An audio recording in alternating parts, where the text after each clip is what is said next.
Tervist minu poolt, mul on lausa kahju seda ilusat mustrit ära rikkuda, kõik 5 eelkõnelejat olid naised, see ei ole üldse tavapärane Eesti konverentsidel, nii et väga äge, respekt korraldajatele.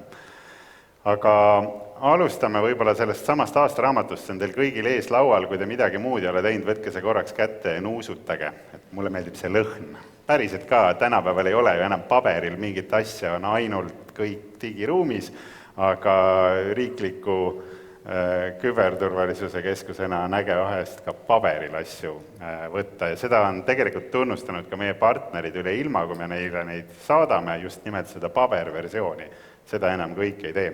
Et sa saad võtta selle hetke, sul on see kohvitass või tee, vastavalt mis sulle meeldib, ja sa loed seda naudinguga mõttega ja süvened sellesse, et see on äge. Aga millest ta räägib? Siis lähme sisusse, mul on mõned slaidid, tavaliselt ma olen harjunud, et mind võib alati keskel katkestada, tänane konverents nii ei ole, nii et küsimused siis pärast. Et mis on siis selle aastaraamatu mõte? Mõte on see, et võtame aasta kokku, ta kannab küll ilusasti numbrid 2026, aga me räägime loomulikult möödunud aastast, et see on need andmed, mille pinnalt me selle oleme koondanud ja sellele autoreid on väga palju, suur aitäh kõikidele, kes on sisendi andnud ja oma mõtted siia kaante vahele toonud. Ja sellisel viisile kujul ei tehta seda igal pool, et see avalikkuse element siin, et me räägime avalikult nendest ohtudest, me räägime avalikult nendest rünnetest, mis on toimunud ja nendest trendidest, et selle mõte on see, et sa saadki ennast harida ja sa saad võtta midagi ette, sa saad teha midagi, et sind taoline rünne ei tabaks.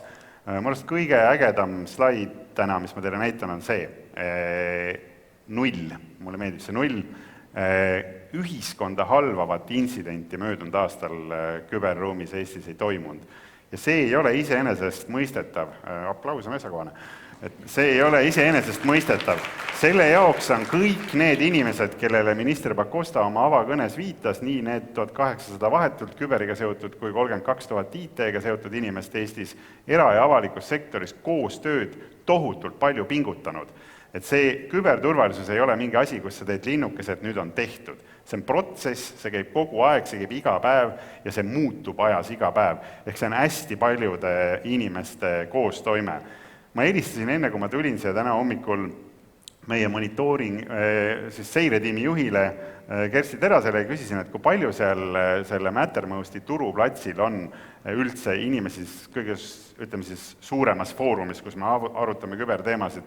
Seal on suurusjärk hetkel umbes 1300. Järgmise küsimuse küsisin, kui paljud saavad seda CERT newsletterit iga hommik. See number on umbes 2500. Seda tahaks tegelikult kasvatada, et kui me anname iga hommik selle ülevaate, et mis on toimunud viimase 24 tunni jooksul küberruumis, ehk et kui siin saalis on keegi, kes ei saa seda hommikul, siis palun kindlasti ennast sinna lisada, saates meili CERT-ile.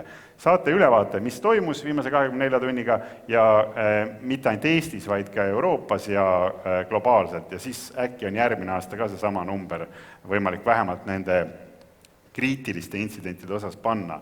See muidugi loomulikult ei tähenda seda, et oleks läinud terve aasta jooksul hästi. Väga palju on siiski toimunud, teeme taaskord rekordeid selle sõna negatiivses kontekstis, kokku oli siis 10 185 mõjuga intsidenti. Ma olen seda teile siin erinevatel aastatel mitu korda öelnud, aga ma siis ühe korra veel räägin, mis asi on mõjuga intsident.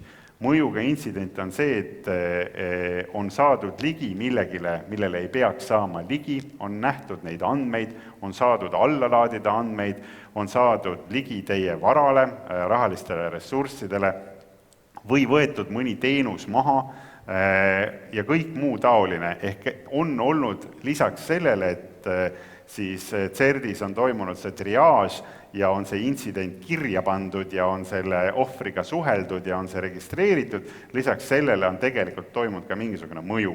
Ja me näeme siin seda hüpet, et kui ma vaatan neid tulpasid siin, siis aastatel 2022 kuni 2023 selles vahemikus oli ka see vahe, et tööriistade hulk, millega siis ütleme, binokli teravus, mis meil on, teravnes, aga edasi see on juba tehnoloogia areng.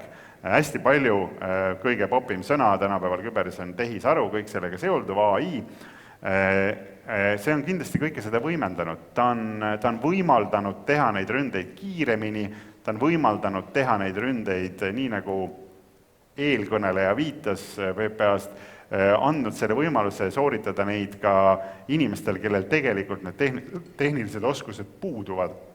See kõik on muutunud lihtsamaks ja hõlpsamaks. Ehk see on see reaalsus, milles me oleme, aga millest see koosneb, millest need intsidendid koosnevad.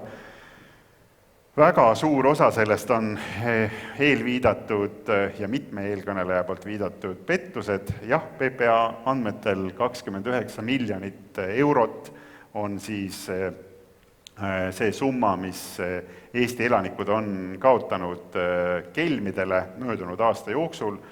Suur osa nendest telefoni teel läbi viidud selline, kuidas siis öelda, lausa nagu teatrietendus, kus sina oled see ohvrirollis esineja ja siis 3-4 esinejat, siis, kes siis mängib PPA-d, kes, ma ei tea, Terviseametit, kes panka ja kes mida veel, kõiki neid väga osavalt ja soravalt siis eesti keeles, ehk et ka see keelebarjäär, mis meid justkui kaitses senimaani, et meie keel on väike ja haruldane, seda räägib maailmas seal suurusjärk kuni 1,5 miljonit inimest, siis nende suurte keelemudelite tulekuga elu on küll paremaks teinud, lihtsamaks teinud, aga ühtlasi on läinud rünnete hulk oluliselt üles.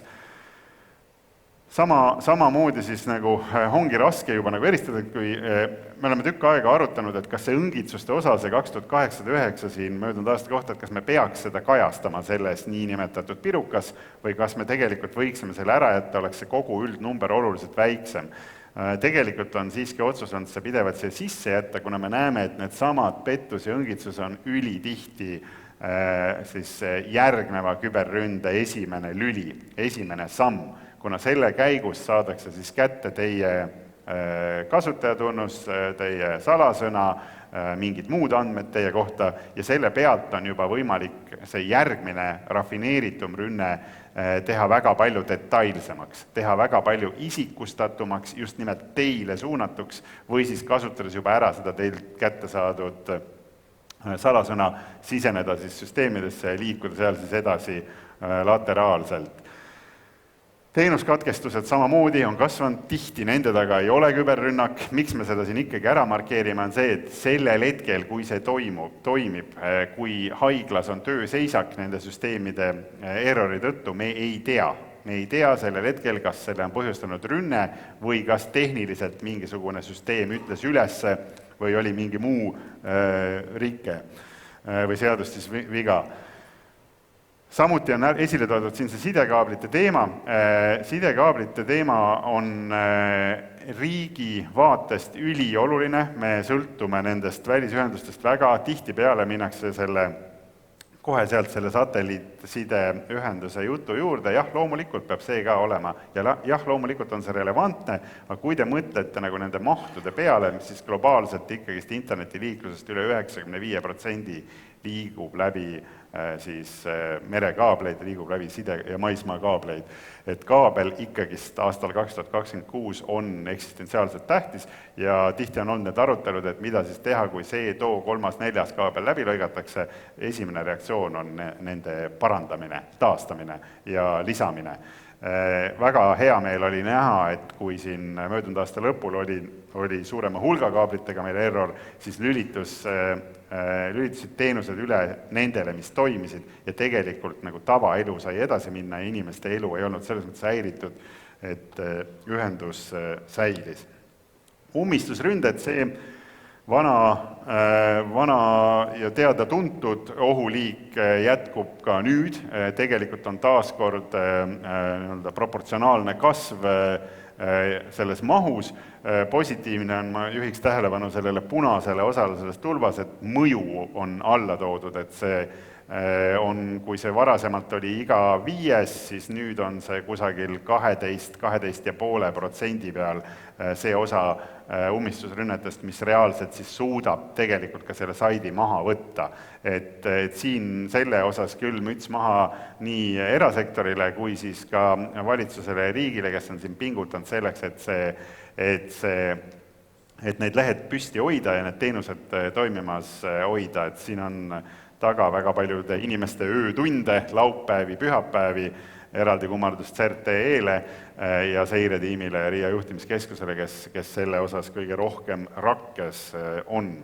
Mis on muutunud nende rünnete osas oleme uue suuna pealt saanud neid ründeid, kui muidu oli klassikaliselt väga palju neid kümnetes erinevaid Vene aktivistide rühmitusi, siis Vene Föderatsiooni territooriumilt, siis möödunud aasta vältel lisandusid siis nii nimetatud palestiinameelsed rühmitused, kes ka ise selle inglise keeles glory või siis au ja kuulsuse endale omistasid, peamiselt siis Põhja-Aafrika, Lähis-Ida ja Kagu-Aasia taustaga ja põhjus selle taga Iisrael või toetus Iisraelile ja meie kui kollektiivse lääne osa, siis loomulikult üks sihtmärk. Oleme selle aja jooksul näinud ka otseselt nende koordineerimist Vene rühmitustega, ehk nad ei tegutse üksi. Meile on olnud see oluliselt keerulisem, aprillis ja mais oli siis kõige suurem rünnete laine nende poolt ja oli ka päriselt neid katkestusi, ehk nad päriselt said need saidid maha. Miks? Sest ründevektorid olid erinevad, viis, kuidas nad seda tegid, oli erinev kui see, millega me aastate vältel siis Vene aktivistide rühmitustega harjunud olime ja meie inimesed pidid tegema palju käsitööd, palju ümber kalibreerima keset rünnakut siis kaitsemeetmeid, et nad funktsioneeriks, toimiks nii, nagu ette nähtud ja tagaks siis teenuste püsti oleku. Miks me ette jäime? Vene aktivistide puhul seesama põhjus nagu ikka, Ukraina ja Ukraina toetamine ja Ukraina teemal sõna võtmine, siis automaatselt oled kohe sihtmärk. Me ei ole sihtmärk üksi, me oleme seda koos Läti, Leedu, Ameerika, Saksamaa, Põhjala ja nii edasi teistega samameelsete riikidega. Ja siis selle palestiinameelsete aktivistide puhul juba markeerisin, et tegelikult oli siis seal taustaks toetus väljendamine Iisraelile.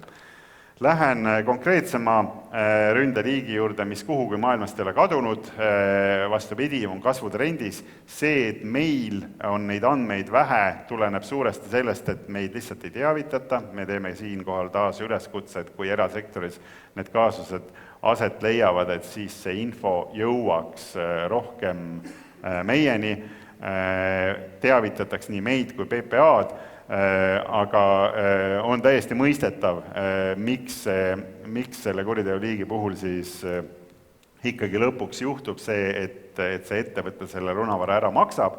Kui tal ikkagi tehas seisab, arveid maksta ei saa, palku maksta ei saa, kõik asjad on krüpteeritud, siis lõpuks teeb see juhtkond selle otsuse. Riik loomulikult sellist tegevust ei soosi, see kasvatab seda kuriteoliiki, kui maksta see lunavara, aga need kaasused nagu ka siis nendelt ENISA slaididelt, mida ennem vaatasite, on nii üle Euroopa kui üle maailma kasvutrendis ja selle ohuga endiselt tegelema peaks. Põhjused on siin väga hästi esile toodud, endiselt on tihtipeale siis baasküberhügieen nigelavõitu ja ikkagi on mindud rohkem selle mugavuse teed, selle asemel, et keskenduda turvalisusele. Väga suureks erroriks on kohe see, kui on siis era- ja tööasjad seotud, tihtipeale on Eesti ettevõtete puhul, kus need kaasused konkreetsete lunavara-kaasuste näidetelt on siis see, et sama süsteem on kasutusel olnud siis ettevõtjal nii kodus kui siis kontoris, samad paroolid ja sealt edasi siis ründajal juba liikumine lihtne. Et kindlasti on siin tegevusi, mida ise saab teha enda kaitseks ja mida saab osta siis Eesti erasektori ettevõtetelt. Kui ei tea, kelle poole pöörduda, siis ITL-il on küberklaster. ITL-i kodulehel on kõik need ettevõtted ilusti reas, kes saavad aidata siis teisi ettevõtjaid Eestis oma vara kaitseks, oma süsteemide kaitseks ja teenuse toimimas hoidmiseks. Lähen nende pettuste juurde korra. Seda keelebarjääri mainisin, olen seda varasematel konverentsidel ka öelnud, et teises maailmasõjas ameeriklased kasutasid Navajo siis keelt kaitsmaks oma siis šifreeritud andmeedastuseks, kuna neid oli lihtsalt nii vähe, kes seda keelt maailmas valdavad, ja see andis sellise lisakrüpto siis nendele sõnumitele. Võt 10 aastat on eesti keel olnud ka selline lisakrüpto, kuni nüüd nende suurte keelemudelite tulekuni see kaitse on pealt nüüd ära langenud. Ja sellel teemal, et mida siis teha, PPA siin mõned näited tõi, hästi tänuväärne on see, et PPA on kokku kutsunud siis alates käesolevast aastast töögrupi, kuhu on siis pangad, telkod, riik kaasatud, Keelemuuseum Eesti, et kuidas siis sellega kõigega toime tulla, mis on need sammud, mida teha. Ja juba on tehtud ka esimesi reaalseid samme, Smart ID Plus ja nii edasi, et see koosnebki väga paljudest lülidest see kett ja neid ükshaaval peab adresseerima. Pangad peavad siin üht-teist tegema, telkod peavad piirama neid kõnesid, et ei saaks tulla nendelt teada-tuntud pettustega seotud numbritelt kõned inimeseni.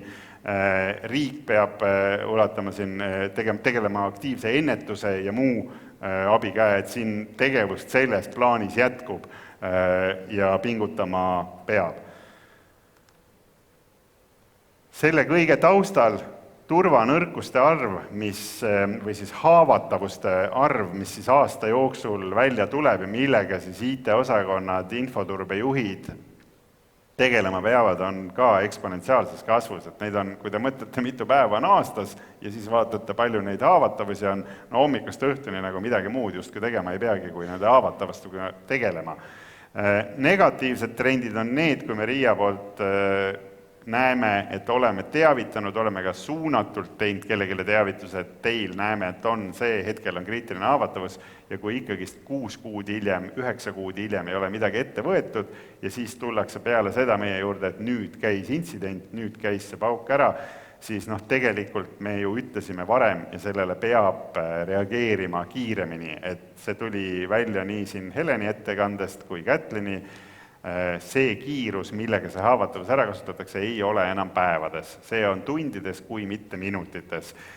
Seega selle protsessid paika, et kuidas sa saad kogu aeg ollagi uuendavas mentaliteedis, kogu aeg vaadata, et su süsteemid on kaitstud. See on nagu me ise siin saalis, kõige parem on alati samastuda, kui te praegu oma telefoni välja võtate ja sinna App Store'i lähete, siis te näete seal, mis number see on, mitu teil uuendamata äppi on. Võt tegelikult ei tohiks seal ühtegi olla, te peaks kogu aeg seda kõike uuendama, sest siis on telefon või teie seade kaitstum. Ma tean, et see on tüütu, aga kui sa selle tüütusega ei tegele, siis tegeletakse sinu ja sinu vara ja sinu andmetega. Ukraina puhul tooks täielikult müts maha sel aastal, nad lihtsalt iga aasta lähevad paremaks selles. Ja kui 24. aasta lõpus oli neil siis väga suur rünne, õnnestunud rünne, kui nende justiitsministeeriumi all olevatesse süsteemidesse saadi sisse riiklikest olulistesse andmebaasidesse, siis möödunud aastal ühtegi sellist sedavõrd suure mõjuga intsidenti neil ei toimunud, nad suutsid olla siis ründajast pidevalt sammu eespool ja kaitse pidas. Nii nagu nendes tabelites näidati, nad on üks enim rünnatumaid riike maailmas, seega see, mida nad teevad küberruumi kaitseks, sealt on Eestil tänaseks juba väga palju õppida ja kindlasti me seda ka õpime ja jätkame nendega väga aktiivselt koostööd ja suhtlust. Aastaraamatus on ka siis eraldi lõik siis nende küberturvalisusameti SSS CIP juhilt, kindral Potiilt. Kindlasti soovitan seda lugeda, saate mõned vihjed selle osas, kuidas siis venelased neid sihtinud on, milliseid võtteid kasutanud ja mis toimis ja mis mitte. Käesoleva aastaraamatus on ka siis eraldi fookus Hiina ohul, kuidas sellega tegeleda, mis on need sammud, mida võtta, mis on need tegevused, või huvid üldse Hiinal küberruumis globaalselt, keda nad sihivad ja mida siis üritavad või siis mitte ainult ei ürita, vaid ka saavutavad. Nad on selgelt kõige suurem nullpäeva turvanõrkuste ärakasutaja, et meenutan, et nullpäeva turvanõrkus on see, kui seda patchi ei olegi veel nii väga olemas, on olemas haavatavus, aga sa ei saa selle kaitseks midagi teha. Ega siin head nõu ei ole, kui selle, et kohe, kui see esimene turvapaik tuleb, siis see paigata ja jälgida siis selle tarkvara tootva ettevõtte kõiki juhiseid ja sealhulgas siis ka RIA ja CERDi juhiseid, aga taoline oht on kasvutrendis. Ja võib-olla enne kui hüppan edasi veel, et mis on muutunud, on see, et oluliselt rohkem on siis nii tšehhid kui britid kui mitmed muud on teinud siis ka avalikke omistamisi Hiinale, et selle kohta on üsna pikk eraldi lugu aastaraamatus ja RIA-l on selleks ka eraldi tööliin, eraldi analüütikud, kes tegelevad just konkreetselt selle ohuga. Kui teil huvi on, saalis on palju RIA kolleege, pöörduge meie poole. Vene teema ei ole kuhugi kadunud, jätkub aktiivselt, et lisaks siis sellele aktivistide elemendile, mida alguses käsitlesin, on siis ka need oluliselt keerulisemad ründed. Jah, fookus on Ukrainal, aga see ei tähenda, et me ei oleks sihtmärk, oleme küll. Kas on just nii, et täpselt see Sauroni silm just nimelt meil peatub? Pigem mitte, see liigub meist üle Läti, Leedu, Eesti, Läti, Leedu, Soome ja nii edasi, aga neid momente, kus üritatakse sisse saada süsteemidesse, kus saadetakse nii meie diplomaatidele kui meie riigiametnikele kui erasektorile kõiksugu õngitsusi, et siis süsteemi pääseda, see ei ole kuhugi kadunud ja jätkub ka järgneval aastal, et see on asi, millega me peame oma tegemistes ja toimetamistes arvestama ja planeerima. Nähtavam osa on jah, need teenustõkestusründed, miks ta nähtavam on A selleks, et kui seal mõju on ja B siis ise helistatakse seda kella, et jah, meie tegime ja näete, teie ikkagist ei saa hakkama oma kaitsega. Mis on siis oodata järgnevatel kuudel käesoleval alanud aastal? Me näeme, et see intsidentide arv kasvab, see tähendab, et me peame endiselt siis hoidma fookuse hommikust õhtuni nii reageerimisel kui tegelikult üha rohkem ennetusel, et kõik, mida me saame eos ära teha, möödunud aasta suurim ennetuskampaania oli siis suunatud väikeettevõtetele, eri aegadel on see fookus mujal, küll teeme vanemaealistele, küll teeme koolilastele ja nii edasi, et mis on need sammud, mida teha, et seda kõike lisaks aastaraamatule saate siis vaadata IT-vaatliku portaalist. Loodan, et te sattusite eelmise aasta jooksul ka nende 5-minutiste klippide, kus mitmete klippide osalejad on siin praegu saalis, mis jooksis siis ERR-is, esmaspäeviti vist 18.55 jooksis ja hiljem oli kordus ka. Hästi kasulik. Sellepärast juba ka hästi kasulik, et tähelepanu hajub juba teil praegu pooltel minu kõnelemise ajal on, vaatate oma telefoni, tegelete muude mõtetega, kiire on, inimene ei suuda seda küberit nagu niimoodi tunde järjest kuulata, need 5-minutised klipid, need mõjuvad hästi. Mis on siis muutumas mänguväljas, on see sama tehisaru element, et kui ma peast õigesti mäletan, siis lehekülg 39 on seal siis käsitletud seda ühte uut ohuvektorit, kus siis, kui sellele ma juba viitasin, et tehisaru on kiirendanud ja suurendanud seda massi rünnetel, siis möödunud aastal me nägime ka esimest korda seda, et ei olnud enam ründed tehtud ainult staatilise koodiga, vaid kasutati reaalselt tehisaru ründe jooksul siis ühe Vene APT poolt. Mis see tähendab, kasutati ründe jooksul, tähendab seda, et reaalselt tehisaru andis skripte, andis süsteemi käsklusi keset rünnakut ja see tavapärane kaitsemehhanism, mis sul paigas on, ta ikkagist otsib seda staatilist sealt, ta ei saa aru. Raskem on tuvastada, raskem on aru saada seda rünnet, mis ründe toimumise hetkel muudab oma iseloomu, muudab oma käsklusi, et see on miski, millega meie siis kaitsjatena, kübervalvuritena peame kaasas püsime ja neid lahendusi pakkuma, et kuidas siis taoliste rünnete vastu, mis kindlasti arenevad nüüd käesoleva aasta jooksul edasi, kuidas nende vastu endiselt kaitsta, kuidas selle arenguga kaasas püsida. Õigusruumi muudatustest räägib konkreetsemalt ministeerium, aga on eraldis ka artikkel asekantsler Grünbergilt, kes on siin saalis kusagil, vähemalt hetk tagasi oli, just, et mis on siis muutunud seoses uue küberturvalisusseaduse NIS 2-ga, mis asi on esmased infoturbemeetmed ehk hellitusnimega VEITS AIDS-i kõrval, ja kõik muu taoline, et mis on need sammud, mis on läinud siis subjekti jaoks lihtsamaks ja samas, mis on need uued keerukused, mis siis Euroopa Liidu nõuetega on peale tulnud, millega me kõik peame oma igapäeva tegemistes, toimetamistes arvestama. Põhja-Balti küberkoostööd on maininud siin eelkõnelejad oma esitlustes, ka meie jaoks on see äärmiselt oluline. Valmis on saanud selline uus asi nagu Põhja-Balti küberkonsortsium. Riia poolt, kui tahate selle kohta rohkem kuulda, pöörduge kas Lauri Tankleri või Seiko Kuige poole, nemad oskavad teile täpsemalt selgitada, aga päriselt, nagu päris tegevustega alustab see 2027. aasta alguses, esimesed kohtumised on juba toimunud, viimati Tallinnas nädal aega tagasi, kõik 8 tulid kohale, tähendab 7 pluss meie, ja see koostöö läheb üha tihedamaks, et kui meil Läti ja Soomega on see küberkoostöö olnud hea juba aastaid, siis ülejäänud Põhjalaga ükshaaval seda tuleb juurde, Island, Norra, Taani, Rootsi ja loomulikult ka Leedu, Eesti, Läti, Leedu koostöö seal kõrval, siis Balti koostöö lisaks. Liigume üha rohkem kesksema küberkaitse poole, kui käesoleval aastal alustas tegemist Riia juhtimiskeskus, mille esmane fookus oli just nimelt Riial ja meie teenustel silma peal hoidmisel, siis nüüd uus ambitsioon on siis üle riigi, ingliskeelne termin government SOC, et me saaksime lisaks siis küberintsidentidele ka reaalajas elutukse kõigist kriitilistest teenustest, et saaksime aru, kas teenus toimib, kas teeb seda, mida peab tegema, kas on mingeid anomaaliaid ja saaksime sellele reageerida ka öösel ja riigipühadel, mitte oodates esmaspäeva hommikult, kui sa lähed sinna seadme juurde, üritad sisse logida ja computer says no.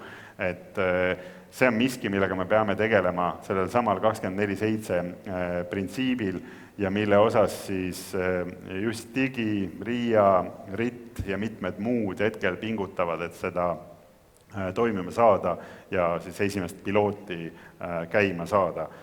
Mille veel ära mainin, CERT sai 20-aastaseks, et palju õnne neile, jah, aplaus on päevakohane.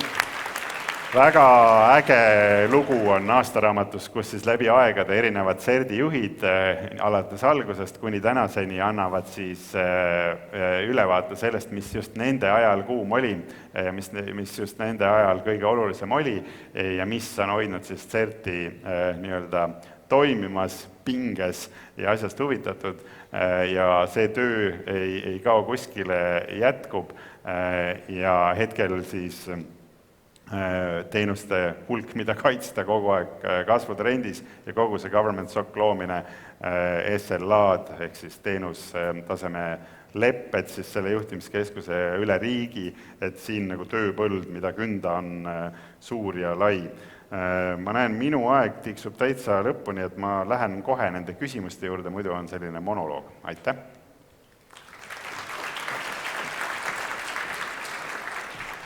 Aitäh, Gert! Ma pean ütlema, et sa jätad väga usaldusväärse mulje, kui sa tead aastaraamatu lehekülje numbreid peast. Et see oli lehekülg 39, siis, kust Gert soovitas vaadata. Aga sul on väga suur hulk küsimusi, kuigi kõige populaarsem küsimus on Jetele, kes kui on meil siin, siis minge julgelt tema juurde. Aga Riia aastaraamatust 10 häält saanud küsimus. Kui peaksid eelmisest aastast tegema ühe järelduse, mis nõuab riiklikku otsust, siis mis see oleks? Eelmisest aastast? Sellest aastast, millest see küberturvalisuse aastaraamat räägib? No ajamasinat ei ole, kui ajamasin oleks. No ma olen üleüldse näiteks investeerimises kõige parem tagantjärele nõuandja. Aga kõige keerulisem on olnud meil sellel möödunud aastal selle sama pettuste liiniga, et see on miski, mis tuli nagu täieliku laviinina ja see, et ta sellisel moel eksponentsiaalselt kasvas, et tegelikult kindlasti sellega oleks saanud juba tegeleda varem. Minu hinnangul kindlasti ei saa sellesse suhtuda nii, et panna see kohustus või panna see surve või kogu see vastutus siis selle kodaniku või selle isiku peale, kes selle vara kaotas. Mis riiklik otsus see siis oleks, mis siin aitaks 29 miljonit vähendada? Erinevad meetodid on kokku, see ei ole ühte otsust nagu, et kindlasti ma ütlengi, et siin on hästi palju, mida telkod peaksid veel tegema, ehk siis telekomi operaatorid, kuidas siis tõkestada, et need kõned ei jõuaks selle inimeseni. Siis pangad, mis on need sammud, mida pangad saavad ikkagi veel teha, et see raha reaalselt ei liiguks nii kiiresti arvelt A arvele B, ilma et inimene ise tegelikult seda kordagi soovinud on, ja see kogu see vastutuse küsimus, mida siis ka hiljuti Ekspressis käsitleti, et kas see on üldse siis inimese vastutus või on see selle teenust pakkuva ettevõtte see, pluss siis lisaks see, mida riik teeb ennetusega, et mis on need sammud, mis me saame teha, kuidas me saame selle info viia iga viimsegi või elanikuni, et palun ära sisesta mingil juhul neid või ära anna neid telefonid kõne käigus, neid oma PIN-koode või salasõnasid, seda asja ei tehta sellisel viisil või kujul. Aga kas ID-kaart peaks toimima samamoodi edasi, et sa sisestad oma PIN-1 ja PIN-2 ja see ongi telefoni kõne teel petetav? No, see on laiem küsimus selles mõttes, et kuidas siis sa Eesti kogu digiriik seisab turvalisel autentimisel, mis on hoidnud meie teenuseid toimimas viimased 2 aastakümmet ja mis on suuresti meie majanduse edulugu. Et kindlasti nüüd seda klõpsust kinni panna ei soovitaks. Vastupidi, tuleb mõelda neid meetodeid, nagu ütlesin, ühe oleme juba käiku lasnud, see Smart ID Plus, see on ainult üks lüli selles ketis, neid lülisid on 10 veel ja tunnustus siinkohal PPA peadirektorile, kes on kutsunud kokku selle töögrupi, mis nüüd regulaarselt just seda probleemi adresseerib. Aga see on nagu möödunud aasta asjadest see, millega me aasta varem sellises mahus ei ole pidanud tegelema, nüüd peame tegelema. Just, 3 korda suurem on päris kõva number. Ma võtan siit ühe küsimuse veel. Sest mitu korda mainiti Cloudflare'i. Sa küll ütlesid, et ühtegi ühiskonda halvavat õnnetust ei olnud, aga kas sõltuvus ühest teenusepakkujast, näiteks Cloudflare, see on ju globaalne probleem, võib meid viia ühiskondliku mõjuga intsidendini? Jah, kindlasti võib viia ja see on ka risk, mida tuleb adresseerida ja vaadata, kas me saame seda sellisel kujul aksepteerida või mitte, või kas me peame leidma sinna kõrvale alternatiive. Mis on nende alternatiivide kulu? Kas nad suudavad pakkuda samalaadsel viisil kaitset? Kas nad suudavad kaitsta sama efektiivselt? Siis tänase seisuga negatiivne selle elemendi juurde, või selle konkreetse viite puhul, selle Cloudflare'i intsidendi puhul oli see, et 3-nädalase vahega tuli 2 korda järjest samalaadne asi ja kui esimesel korral ei puudutanud või puudutas osa ühiskonnast, teisel korral puudutas teist osa, et kõik mingil määral sai. Siis jah, selgelt selliseid asju, kus meil on globaalne haavatavus mingisugusest teenusest, olgu see pilvteenus, olgu see sama Cloudflare'i veebide kaitse, olgu see midagi muud, me peame seda planeerima nii, et meil oleks ka plaan B. Kõiges ei saa olla seda, kõiges pole olemas seda alternatiivi. Ja mõni ütleb, et kui sul on plaan B, siis on su plaan A juba läbi kukkunud. Just, aga 99% juhtudest see konkreetne teenus on teinud seda, mis me oleme tellinud, mille eest me oleme maksnud. Ta on hoidnud, kui need samad slaide näitan, enamuse ajast või suure enamuse ajast teenused toimivana mõju ei ole olnud. Aga et seal on olnud tõrkeid, siis loomulikult me peame sellele otsa vaatama, kuidas edasi, kas samamoodi, kas on vaja teha mingeid muutusi. Gert on meil hiljem ka paneelis, aga ma küsin ühe kas-küsimuse. Kas lisaks meie idanaabrile on Eesti vastu veel teadaolevaid poliitiliselt motiveeritud ja aktiivselt tegutsevaid ründajaid? Jah, ma viitasin siin juba nagu see aktivistide poole pealt, et kogu see nii-öelda laviin ummistusründeid, mis siis tuli Palestiina-meelsetelt rühmitustelt, kus me ei olnud tõenäoliselt nii, et just nimelt Eesti eraldi, vaid Eesti kui osa Euroopast, Eesti kui osa kollektiivsest läänest, aga loomulikult on seal taustal ka need samad tegutsejad, kes globaalselt Hiina, Iraan, Põhja-Korea ja Venemaa on need 4, keda siis kõige rohkem riiklikud küberturvalisusametid üle maailma esile toovad, nende rünnetega seostavad, et nende huvi loomulikult on ka meie suunaline ja seda ka see aastaraamat kajastab. Aitäh! Iga ajakirjaniku unistus mees vastab jah küsimusele pikalt ja täispikkade lausetega. Aitäh Gerdile!